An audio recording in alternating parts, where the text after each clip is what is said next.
Hello everyone, welcome back to the channel.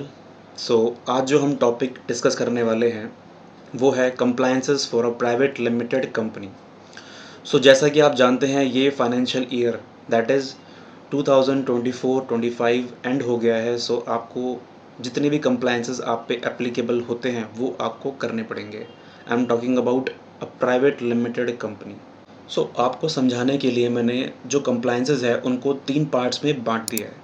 पहला compliance रहेगा आपका इनकम टैक्स कंप्लायंसेस, सेकंड रहेगा आपका जीएसटी कंप्लायंसेस अगर आपके पास जीएसटी है, थर्ड कंप्लायंस रहेगा जो कि करना ही पड़ेगा, जो कि है आपका आरओसी कंप्लायंसेस। इसको आप एमसीए कंप्लायंसेस भी बोल सकते हो। शुरू करते हैं। अगर हम बात करते हैं इनकम टैक्स कंप्लायंसेस के बारे में, तो उसमें रहता है आपका स्टैट्यूटरी ऑडिट, सेकंड रहता है आपका इनकम टैक्स रिटर्न फाइल करना, तीसरा रहता है आपका अकाउंट्स एंड बुक कीपिंग, और फोर्थ रहता है आपका टीडीएस फाइलिंग। अगर पहला हम बात करें स्टैट ऑडिट, तो स्टैट ऑडिट आपका साल में एक बार होता है। आपको after the end of the year जो आपने अकाउंट्स प्रिपेयर करे हैं थ्रू आउट द ईयर, उनको आप अपने स्टैट ऑडिटर को देते हो और वो आपका ऑडिटर उसको इंडिपेंडेंटली उसको ऑडिट करके अपनी एक रिपोर्ट प्रिपेयर करता है और उसको साइन करके आपको देता है। उसके बाद आप आगे कंप्लायंसेस अपने कंप्लीट करते हैं, तो that is stat audit. Second रहता है आपका इनकम टैक्स रिटर्न। आपको इनकम टैक्स रिटर्न फाइल करनी होती है हर साल अपनी कंपनी की। उसके बाद आपका आता है book keeping, accounts and book keeping. ये आपको थ्रू आउट द ईयर करना होता है। जो मैंने बात करी भी इनकम टैक्स रिटर्न के बारे में, वो भी आपको साल में एक बार करना होता है। स्टैट ऑडिट जो होता है वो भी आपको साल में एक बार करना होता है after the end of the year.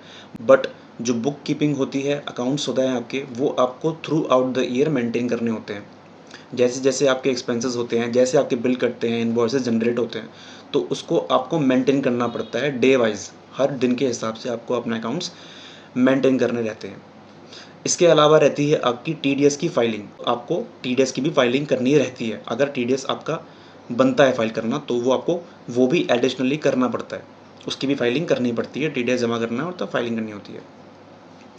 इसके अलावा आपका आता है जीएसटी कंप्लायंसेस। अगर आपका जीएसटी में रजिस्ट्रेशन हो रखा है तो आपको अपनी जीएसटी में फाइलिंग करनी रहती है। अब आपको चूज़ करना होता है कि आप क्वार्टरली फाइल करें या मंथली फाइल करें या फिर हाफ ईयरली फाइल करें। अगर आपका जो क्वांटम है, जो आपका इन्वॉइसेस हैं, ज़्यादा हैं, पर मंथ ज़्यादा बिल कटते हैं आपके, तो मैं आपको रिकमेंड करूँगा कि आप मंथली को चूज़ करें, मंथली फ्रीक्वेंसी चूज़ करें। क्योंकि वरना अगर आप क्वार्टरली या हाफ ईयरली चूज़ करेंगे तो आपको आपके जो क्वांटम ऑफ जो इनवॉइसेस होगी वो ज़्यादा हो जाएंगे और आपको दिक्कत आएंगी, उसमें दिक्कतें आएंगी फाइलिंग करने में।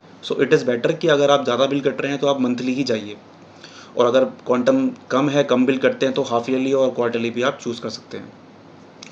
That is about GST filing. ROC compliances में पहला आता है आपका DIR3 KYC। हर डायरेक्टर, जितने भी कंपनी में डायरेक्टर हैं जिनके पास डिन है, डायरेक्टर बनने के लिए डिन मैंडेटरी होता है, तो आपको 5000 की पेनल्टी पड़ेगी अगर आपने ये DIR3 KYC डायरेक्टर का नहीं करवाया तो।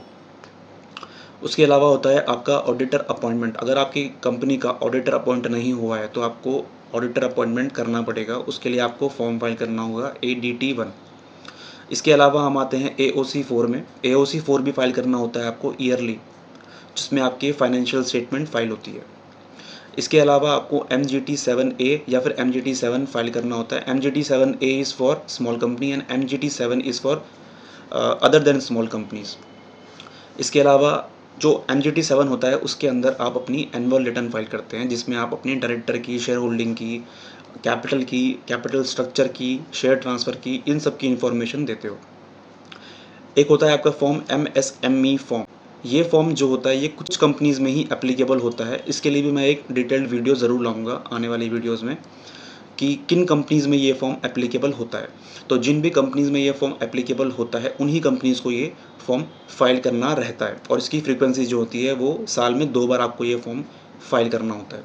इसके अलावा आता है मिनट्स, जो कि आपको मेंटेन करनी होती है मीटिंग वाइज। हर मीटिंग का आपको एक मिनट्स बनाना होता है। जैसे बोर्ड मीटिंग, अगर आपकी कंपनी की 4 मीटिंग हुई है पूरे साल में, तो आपको चारों मीटिंग की मिनट्स बनानी होती है, प्रिपेयर करनी होती है, रिकॉर्ड करेंगे, देन प्रॉपर्ली उसको साइन करवाएंगे चेयरमैन ऑफ द मीटिंग से। वैसे ही आपको जनरल मीटिंग की आपको मिनट्स रिकॉर्ड करनी होती है और साइन करवानी होती है चेयरमैन से। उसके अलावा आपका होता है एक INC 20A, ये उन्हीं कंपनीज़ को फ़ाइल करना होता है और वन टाइम फ़ाइल करना होता है। जब भी वो कंपनी इनकॉर्पोरेट होती है, कोई भी नई कंपनी अगर इनकॉर्पोरेट होती है, तो उसको 180 डेज़ के अंदर ये फ़ॉर्म INC 20A फ़ाइल करना रहता है।